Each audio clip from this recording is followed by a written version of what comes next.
தினம்தோறும் விளக்கேற்ற நல்ல எண்ணெய் இதயம் நல்லெண்ணெய்.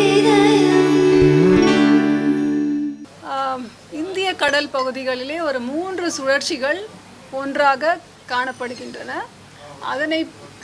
அதனோடு கூடிய சில தகவல்களை இப்பொழுது பார்க்கலாம். முதலிலே அந்தமான் கடல் பகுதி. நேற்று 23ஆம் தேதி நவம்பர் மலாக்கா நீரிணை மற்றும் அதனை ஒட்டிய தெற்கு அந்தமான் கடல் பகுதிகளில் நிலவிய ஆழ்ந்த காற்றழுத்த தாழ்வு பகுதி இன்று 24ஆம் தேதி நவம்பர் மலேசியா மற்றும் அதனை ஒட்டிய மலாக்கா நீரிணை பகுதிகளில் நிலவுகிறது. இது மேற்கு வடமேற்கு திசையில் நகர்ந்து தெற்கு அந்தமான் கடல் பகுதிகளில் காற்றழுத்த தாழ்வு மண்டலமாக அடுத்த 24 மணி நேரத்தில் வலுப்பெறக்கூடும். மேலும் அதே திசையில் நகர்ந்து அதற்கு அடுத்த 48 மணி நேரத்தில் தெற்கு வங்கக்கடல் பகுதிகளில் புயலாக வலுப்பெறக்கூடும். வங்கக்கடல் பகுதிகளிலே நேற்று 23ஆம் தேதி நவம்பர் குமரிக்கடல் மற்றும் அதனை ஒட்டிய பகுதிகளில் நிலவிய வளிமண்டல கீழடுக்கு சுழற்சி இன்றும் அதே பகுதிகளில் நிலவுகிறது. இதன் காரணமாக நாளை குமரிக்கடல் மற்றும் அதனை ஒட்டிய இலங்கை தென்மேற்கு வங்கக்கடல் பகுதிகளில் ஒரு காற்றழுத்த தாழ்வு பகுதி உருவாகும் வாய்ப்பு உண்டு. அதன் பிறகு அது வலுவடைவதற்கான வாய்ப்பும் உள்ளது. 3வது சுழற்சி அரபிக்கடல் பகுதிகளில் தென்கிழக்கு அரபிக்கடல் பகுதிகளில் நிலவிய வளிமண்டல கீழடுக்கு சுழற்சி இன்றும் அதே பகுதிகளில் நிலவுகிறது. இந்த 3 சுழற்சிகளும் ஒன்றோடு ஒன்று தொடர்ந்து இன்ட்ராக்ட் பண்ணிக்கிட்டே இருக்கிறதுனால சில மாற்றங்கள் நிகழ்ந்து கொண்டிருக்கின்றன. அது எந்த திசை ஒன்றோடு ஒன்று இன்ட்ராக்ட் பண்ணும்போது இந்த குமரிக்கடல் பகுதியிலே நிலவும் சுழற்சியும் மலாக்கா மலேசியா பகுதிகளில் நிலவுகின்ற அந்த சுழற்சியும் இணைந்து கூட ஒன்றாக சேர்ந்து நகர்வதற்கான வாய்ப்பும் உண்டு. பொறுத்திருந்து அடுத்த சில நாட்களில் அது எவ்வாறு நடக்கும் என்பது பொறுத்திருந்து வரும் நாட்களில் பார்க்க முடியும். கடந்த 24 மணி நேரத்திலே பார்த்தீங்கன்னா தமிழகத்தில் வடகிழக்கு பருவமழை மிக தீவிரமாக இருந்தது. பெரும்பாலான இடங்களில் தமிழகத்திலும் புதுவை மற்றும் காரைக்கால் பகுதிகளிலும் மழை பெய்திருக்கிறது. 4 இடங்களில் அதி கனமழை பெய்துள்ளது.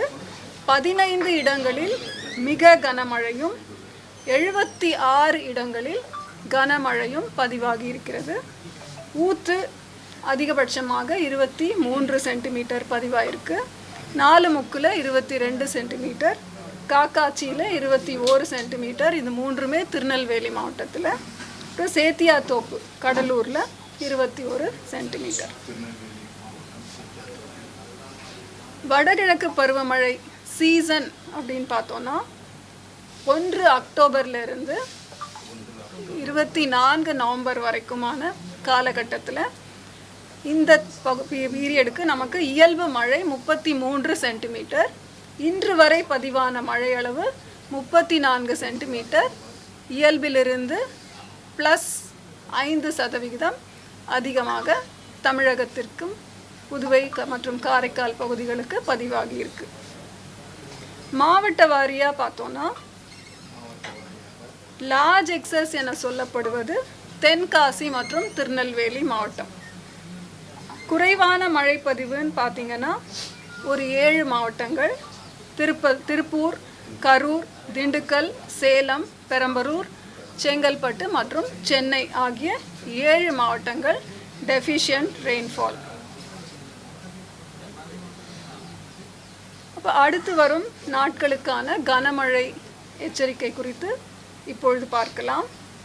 இன்று அடுத்த நாளை 8:30 மணி வரைக்குமே எந்தெந்த மாவட்டங்களிலே கனமழையோ இல்லை மிக கனமழையோன்னு பார்த்தா 2 மாவட்டங்கள், அதாவது தென்காசி மற்றும் திருநெல்வேலி மாவட்டத்தின் மலைப்பகுதிகளுக்கு ஓரிரு இடங்களில் கன முதல் மிக கனமழை பதிவாகும் வாய்ப்பு உள்ளது.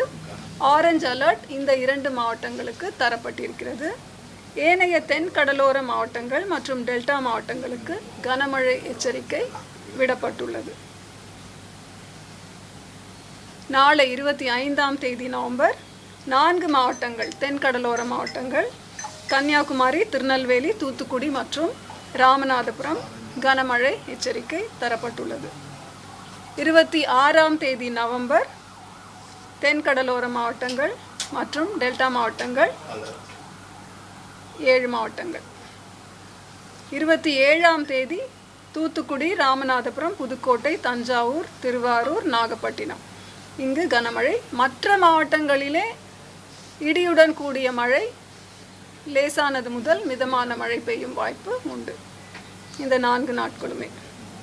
அப்புறம் 28ஆம் தேதியை பொறுத்த வரைக்கும், அதாவது இன்றைய தேதியிலே வளிமண்டலத்திலே இருக்கின்ற சுழற்சிகளின் மாற்றங்களை கண்காணித்து அடுத்து வரும் நாட்களுக்கான மழை குறித்து இந்த எச்சரிக்கை தரப்படுகிறது.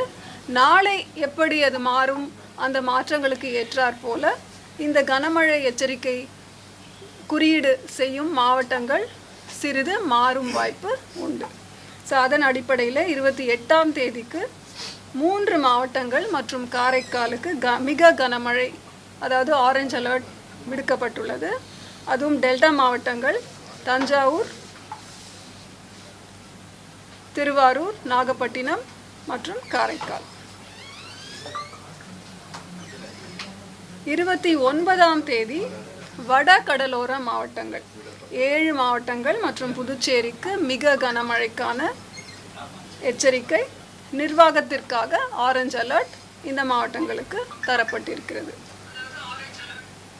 30ஆம் தேதி ஒரு மாவட்டம் திருவள்ளூர் மாவட்டத்திற்கு மிக கனமழைக்கான எச்சரிக்கையும் ஆரஞ்ச் அலர்ட்டும் தந்திருக்கிறோம்.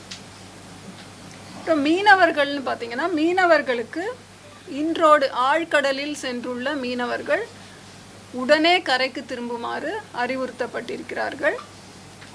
எந்தெந்த பகுதிகளுக்கு செல்ல வேண்டாம் அப்படின்னா, தமிழக கடலோர பகுதிகள், குமரிக்கடல் மற்றும் மன்னார் வளைகுடா பகுதிகள், கேரள கடலோர பகுதிகள், லட்சத்தீவு மற்றும் மாலத்தீவு பகுதிகள், தென் வங்கக்கடல் பகுதிகள், அந்தமான் கடல் பகுதிகள்.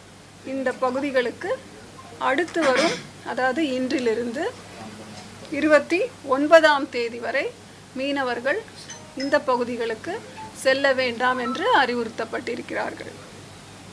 எதனால்?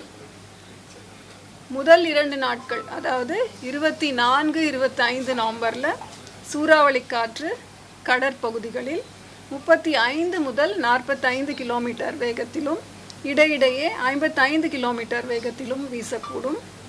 அதற்கடுத்த 3 தினங்கள் 26, 27, 28 மற்றும் 29 சூறாவளி காற்று மணிக்கு 45 முதல் 55 கிலோமீட்டர் வேகத்திலும் இடையிடையே 65 கிலோமீட்டர் வேகத்திலும் வீசக்கூடும். சென்னை மற்றும் புறநகர் பகுதிகள்னு பார்த்தீங்கன்னா, வானம் ஓரளவு மேகமூட்டத்துடன் காணப்படும். நகரின் ஒரு சில பகுதிகளில் இடி மின்னலுடன் கூடிய லேசானது முதல் மிதமான மழை பெய்யும் வாய்ப்பு உள்ளது. அதிகபட்ச வெப்பநிலை 30 டிகிரி செல்சியஸை ஒட்டியும் குறைந்தபட்ச வெப்பநிலை 25 to 26 டிகிரி செல்சியஸை ஒட்டியும் இருக்கக்கூடும். நன்றி. இங்கிலீஷ்.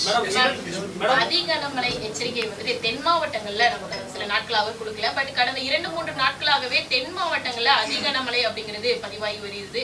குறிப்பா ஆரஞ்சு அலர்ட் கூட நம்ம அந்த பகுதிகளுக்கு கொடுக்காம தான் இருந்தோம். ஒரு நாள் கொடுத்திருந்தோம், பட் மற்ற நாட்கள்ல கொடுக்காம இருக்கப்பட்டுச்சு. இதுக்கான காரணம் என்ன?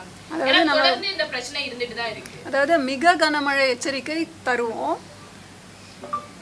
வனப்பகுதிகள், மலைப்பாங்கான பகுதி, அதாவது மேற்கு தொடர்ச்சி மலை பகுதிகளை ஒட்டிய இடங்களிலே உங்களுக்கு அந்த லோக்கலைஸ்டாக ஆக்டிவிட்டி நடக்கும். ஸோ அப்போ வந்து ஃபாரஸ்ட் ஏரியா கூட அந்த மாதிரி இருக்கும் பொழுது மிக கனமழை கொடுக்கும் பொழுது அது அதி கனமழையாக ஒரு சில இடங்களிலே நடக்கும் வாய்ப்பு இருக்கிறது. நமக்கு அந்தமான்ல வரக்கூடிய அந்த சுழற்சியால புயலா மாறுமா, இல்ல நமக்கு இந்த குமரி கடல்ல இருக்கக்கூடிய அந்த சலனம் வந்து புயலா மாறுமா? ரெண்டுமே சைமல்டேனியஸா வந்துட்டு இருக்கு. ஸோ அதனால நீங்க ரெண்டுத்தோட அப்டேட்டையும் ஐஎம்டி கொடுத்துட்டு இருக்காங்க. ஆமா. ஸோ எது நமக்கு சென்னியாரா மாறும்? அதாவது ஐஎம்டியில் வந்து இப்போ குமரிக்கடல் பகுதிகளிலே இருக்கின்ற அந்த கீழடுக்கு சுழற்சி நாளை அது காற்றழுத்த தாழ்வு பகுதியாக மாறுவதற்கான வாய்ப்பு இருக்கிறது. ஐஎம்டியை பொறுத்த வரைக்கும் ஃபஸ்ட்டு ஒரு காற்றழுத்த தாழ்வு பகுதி ஒரு டிப்ரெஷன் வரைக்கும் போன அப்புறமா தான் அதோட ட்ராக்கை நம்ம மார்க் பண்ண ஆரம்பிப்போம். அப்போ தான் ஓரளவுக்கு சரியாக சொல்ல முடியும். இப்போ கணினிசார் மாடல்ஸ் நீங்கள் எல்லாருமே கூட பார்த்துட்டு தான் இருக்கீங்க. ஸோ ஒரு மாடலும் ஒரு விதமான ஒரு ட்ராக்கை காமிக்குது.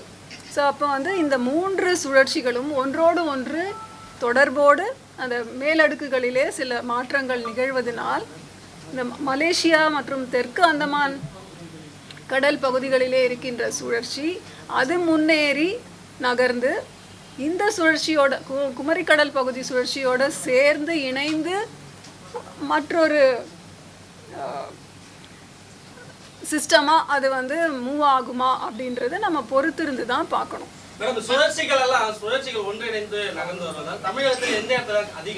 அதாவது இப்போ வந்து அந்த மலாக்கா சவுத் அந்தமான் சி கிட்ட இருக்கிற சுழற்சி நம்ம தமிழக பகுதியிலிருந்து சிறிது தூரத்தில் இருக்கிறதுனால இம்மீடியட் இம்பேக்ட் தாக்கம்னு பார்த்தா குமரிக்கடல் பகுதிகளிலே இருக்கின்ற அந்த சுழற்சி தான் நமக்கு மழை தருவதற்கான வாய்ப்பு அதிகமாக இருக்கிறது இன்றைய காலகட்டத்தில். அதனால்தான் அடுத்து வரும் நாட்களுக்கு நம்ம மழை அலர்ட் கொடுத்துருக்கோம். நாளைக்கே சில மாற்றங்களினால் வேறு விதமான பேட்டர்னை நம்ம கண்காணித்தோம் என்றால் அதற்கான அப்டேட் நிச்சயமாக நவம்பர் மாதத்தோட அறிக்கை கொடுக்கும்போது நவம்பர் மாதத்துல இயல்பை விட பிலோ நார்மலா தான் மழை பதிவாகும்னு சொல்லி கொடுத்துருந்தோம். பட் ஆனால் நம்ம சவுத் டிஸ்ட்ரிக்ட்ஸ்லாம் நம்ம அதிகமாகவே மழை பதிவாகி இருக்கு. ஸோ இந்த நவம்பர் மாதம் இனி வரக்கூடிய இந்த நாட்கள் மழை பொழிவு எப்படி மேம் இருக்க போகுது? பிலோ நார்மல் கொடுத்திருந்த மாதிரியே பதிவாகுமா இல்லை நமக்கு அதில் சேஞ்சஸ் வர வாய்ப்பு இருக்கா? எப்போவுமே நீங்கள் பார்த்தீங்கன்னா தமிழகம்னு இல்லை எந்த ஒரு இடத்துலையுமே ஒரு சிஸ்டத்தோட அசோசியேட் ஆகும் பொழுது ஒரு காற்றழுத்த தாழ்வு பகுதியோ இல்லை இந்த மாதிரி டிப்ரெஷன்லாம் வரும் பொழுது மழை இல்லாத நாட்களை விட இந்த மாதிரி சுழற்சியுடன் கூடிய மழை நாட்கள் அதிகமாக இருக்கும். ஸோ அந்த மாதிரி இருக்கும்போது இப்போ சடனாக ஒரு ஸ்பைக் நமக்கு அடுத்த சில நாட்களில் மழை அளவு அதிகமாக எதிர்பார்க்கும் சாத்தியக்கூறுகள் உண்டு. அதனால் இப்போவே பார்த்திங்கன்னா நேற்று வந்து -2 இருந்த அந்த இயல்பிலிருந்து வர டிபார்ச்சர் இன்றைக்கு +5 ஒரு நாள்லேயே அதிகரிச்சிருக்கு. ஸோ அடுத்து வரும் சில நாட்கள் நம்ம மழை எதிர்பார்ப்பதனால் நவம்பர் வந்து நார்மல் ஆக்டிவிட்டி ஆஃப் ரெயின்ஃபால் தான் நாம் எதிர்பார்க்குறோம். டிசம்பர் மாதம் எப்பயுமே சென்னைக்கு வந்து மழைப்பொழிவு வந்து இயல்பை விட அதிகமாகவே கடந்த காலங்களில் பதிவாகிட்டு இருந்திருக்கு. நவம்பரில் சொன்ன மாதிரி குறைவாக இப்போ வரைக்கும் குறைவாக சென்னைக்கு பதிவாயிருக்கு. சென்னைக்கு டிசம்பரில் எப்படி இருக்கும்? ஏன்னா நெருங்கிடுச்சு. இப்போ டிசம்பர் 30ஆம் தேதி தான் நீங்கள் கரெக்டாக அக்டோபர் 30ஆம் தேதி தான் சென்னையை ஒட்டி இருக்கக்கூடிய வட மாவட்டங்களுக்கு மிக கனமழைக்கான வாய்ப்பு இருக்குன்னு ஆரஞ்சு நிற எச்சரிக்கை கொடுத்துருக்கோம். எப்படி இருக்கும்? அதாவது நம்ம வந்து லாங் ரேஞ்ச் ஃபோர்காஸ்ட் ஃபார் வடகிழக்கு பருவமழை ஒரு மாதத்தின் இறுதியில் அடுத்த மாதத்திற்கான ஃபோர்காஸ்ட் தருகிறோம். இப்போ நவம்பர் மாதத்துக்கு அக்டோபர் 31 அன்னைக்கு தந்தோம். அதே மாதிரி டிசம்பர் மாதத்தில் தமிழகத்திற்கு எப்படி மழை இருக்கும் என்று நவம்பர் 30ஆம் தேதி ஒரு அறிக்கை விடப்படும். அப்பொழுது நமக்கு ஓரளவுக்கு எந்த மாதிரி ஒரு பேட்டர்ன் ஆஃப் ரெயின்ஃபால் இருக்கும் அப்படின்றது தெரிய வரும். இந்த வருடம் வெப்ப சலன மழை வந்து கொஞ்சம் அதிகமாக இருந்தது. அதனால வடகிழக்கு பருவமழை கணிப்பதில் சிக்கல்கள் இருக்கா? எப்போவுமே வந்து வெப்பசலனம் கன்வெக்டிவ் ஆக்டிவிட்டியோட சேர்ந்த இடி மின்னலுடன் கூடிய மழை பொழிவு இருக்கும். ஒரு மாதத்திற்குமே ஒரு ஃப்ரீக்வன்சி நம்பர் ஆஃப் தண்டர்ஸ்டார்ம் டேஸ் அப்படின்னு நம்ம காலநிலை படி கிளைமட்டாலஜிக்கல் நார்மல்ஸ் படி நம்ம பார்த்தோன்னா நவம்பரில் ஒரு 12 நாட்கள் வந்து மழை நாட்கள் அப்படின்னா அதில் தண்டர்ஸ்டார்ம் அசோசியேட்டட் ரெயின்ஃபால் இருக்கும். அது இந்த வருடம் தான் அதிகம் அல்லது குறைவுன்னு சொல்ல முடியாது. அடுத்த 48 மணி நேரத்தில் அது புயலா மாறக்கூடும் அப்படின்னு சொல்லியிருக்காங்க. எது புயலா மாறக்கூடும்? பகுதியில் அது வந்து காற்றழுத்த தாழ்வு மண்டலமாக மாறுவதற்கான வாய்ப்பு இருக்கிறது. டிப்ரெஷன் ஸ்டேஜ் எப்போ ஒரு டிப்ரெஷன் அடுத்த கட்டமான புயலாக மாறுமோ அப்பொழுது தான் அதற்கு பெயரிடப்படுகிறது. அது கூட ஐஎம்டி கன்வென்ஷன். ஆனால் லிஸ்ட்டு வந்து நமக்கு வெப்சைட்டில் இருக்கிறதுனால மக்களுக்கு அதை பற்றிய விழிப்புணர்வு அதிகமானதுனால அடுத்து வர்ற புயலோட பேர் என்ன அப்படின்னு நம்ம தெரிஞ்சுக்கிட்டு அதை பற்றி சொல்லிடுறோம்.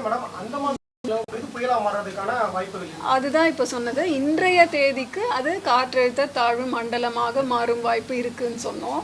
இப்போ நிறைய அன்சர்டனிட்டிஸ் இருக்கிறதுனால இந்த குமரிக்கடல் பகுதியில் இருக்கின்ற ஒரு சுழற்சியும் அதுவும் இணைந்து ஏதாவது மேலே ஒரு சில மாற்றங்கள் வருமா அப்படின்றது வரும் சில நாட்களிலே நமக்கு தெரிந்துவிடும். ஏன்னா அதோட கூட அந்த சைடில் ஒரு சுழற்சி இருக்குது. மலாக்கா மலேசியா பகுதிகளை தாண்டி இந்த குளோபல் பிக்சர் பார்த்தீங்கன்னா இதில் தெரியுது இல்லையா, இந்த சைடு ஒரு புயல் இருக்குது. அந்த புயல் கரையை தொட்டுடுச்சுன்னா இந்த மலாக்கா சுழற்சி அதை இழுக்குவதற்கான வாய்ப்பும் இருக்கிறது. ஸோ அதனால் நம்ம இந்த ஃபுல் குளோபல் பேட்டர்ன் பார்த்திங்கன்னா இந்த ஈக்குவட்டோரியல் ட்ரஃப் ஜோன் அப்படின்னு சொல்கிறோம். அதாவது கிழக்கு திசை காற்றும் மேற்கு திசை காற்றும் சந்திக்கும் இடத்துல தான் இத்தனை சுழற்சிகளும் நடந்து கொண்டிருக்கின்றன. அப்போ வளிமண்டலத்தில் இது வந்து ஆல்மோஸ்ட் ஒரு 1000 கிலோமீட்டர் டிஸ்டன்ஸில் உங்களுக்கு இத்தனை மாற்றங்களும் நிகழும் பொழுது நம்ம மாடல்ஸ் ஒன்று ஒரு மாதிரி ஒரு இன்டர்பிரிட்டேஷன் தரும் பொழுது நமக்கு ஆக்சுவல் அப்சர்வேஷன்ஸ் என்னன்னு பார்க்குறோம்.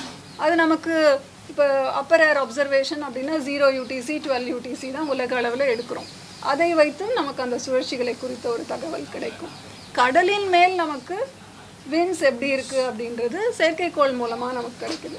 ஸோ இந்த எல்லா விதமான இன்ஃபர்மேஷனையும் வச்சு தான் ஒரு கன்க்ளூஷனுக்கு வரும். அதனால் ஒரு 2-3 நாட்களில் நமக்கு கிளியராக தெரிஞ்சிடும். இப்போ இந்த வடகிழக்கு பருவமழையில் ஏற்கனவே ஃபர்ஸ்ட் உருவான சைக்ளோன் கூட மோன்தா ஆந்திரா சைடு போச்சு. ஸோ தமிழ்நாட்டுக்கு பாதிப்பை ஏற்படுத்தக்கூடிய ஒரு புயல் உருவாகுமா மேம்? நமக்கு வந்து மழை கிடைத்தால் நம்ம அனைவருக்குமே மகிழ்ச்சி. பாதிப்புகள் குறைவாக இருந்தால் நமக்கு மகிழ்ச்சி. ஸோ பார்க்கலாம் இது எப்படி அதோட நகர்வு இருக்கும் அப்படின்ற பொறுத்திருந்து பார்க்கலாம். So good afternoon. Today's briefing is about the 3 circulations which are over the Indian seas and which are likely to impact our rainfall activity. First one is the well-marked low pressure area over Malaysia and the adjoining Malacca Strait. So it was a well-marked low pressure area yesterday, that is the 23rd November, over the Strait of Malacca and adjoining South Andaman Sea. Today it lays over Malaysia and adjoining Strait of Malacca at 8:30 hours IST of today, the 24th November. It is very likely to move west-northwestwards and intensify into a depression over South Andaman Sea during the next 24 hours. It will continue to move west-northwestwards and expected to intensify further into a cyclonic storm over South Bay of Bengal during the subsequent 48 hours. The next one is the upper air cyclonic circulation over Comorin area and neighborhood extending up to 5.8 kilometers above mean sea level. It is persisting over the same region as on 8:30 hours IST of today, the 24th November. Under the influence of that circulation, a low pressure area is likely to form over Comorin and adjoining areas of southwest Bay of Bengal and Sri Lanka around 25th November. It is likely to become more marked thereafter. The third one is the cyclonic circulation over southeast Arabian Sea extending up to 3.1 kilometers above mean sea level. It persists over the same region at 8:30 hours IST of today, the 24th November. So under the impact or influence of all these 3 systems, there is likelihood of squally weather over the sea areas. For example, winds are expected to be 35 to 45 gusting to 55 kmph. So fishermen have been warned for the next 5 days not to venture into the areas of Tamil Nadu, the coastal areas of Tamil Nadu, Kerala coastal areas, then Lakshadweep and Maldives areas, Sri Lanka, then South Andaman Seas and South Bay of Bengal areas. Already fishermen have been advised to come back immediately to the coast from the deep seas if they have gone for fishing. And for the next 5 days up to 29th, November, fishermen have been advised not to venture into the sea areas of these places. That is Tamil Nadu, coastal areas of Tamil Nadu, Sri Lanka, Comorin, Gulf of Mannar, then Kerala coastal areas, Lakshadweep and Maldives area, and South Bay of Bengal areas, along with Andaman Sea areas. What is the possibility of this particular depression turning into a cyclone? What is the probability? Yeah, as I mentioned earlier, if you see this global satellite imagery, you can see this imagery. You can see along the equatorial trough zone, that is, it's a zone of east-west winds converging. You can see parallelly so many circulations, the Andaman Sea circulation, the Comorin circulation, then the Malacca, Malaysia, South Andaman Sea circulation, and then there is a cyclone in the other side. So there are close interactions happening among these systems. So we are closely monitoring these two which are likely to impact our region, this South Andaman Sea and the Comorin area. So perhaps they may merge together and move as a one system and give rainfall activity and move along our east coast. It is quite likely, and we will be monitoring them closely to see how it is going to behave. What about the local forecast? Because this is going to impact immediately the Comorin area system. We have given next 7 days rainfall activity for districts of Tamil Nadu. So in that sense, if there is this depression turns into a cyclone, then more likely the heavy rain will be following the coastal and southern regions. Yeah, we have to wait and see where the location has to be, earmarked. Like, based on that, the rainfall activity will happen. And what about the local focus for Chennai? Local focus for Chennai and neighborhood is we are expecting light to moderate rainfall during the next next 2 days with thunderstorm and lightning. Otherwise, it will be generally cloudy weather is expected, and maximum temperature is expected to be around 30 degrees, and minimum temperature is expected to be 25 to 26 degrees Celsius. Thank you.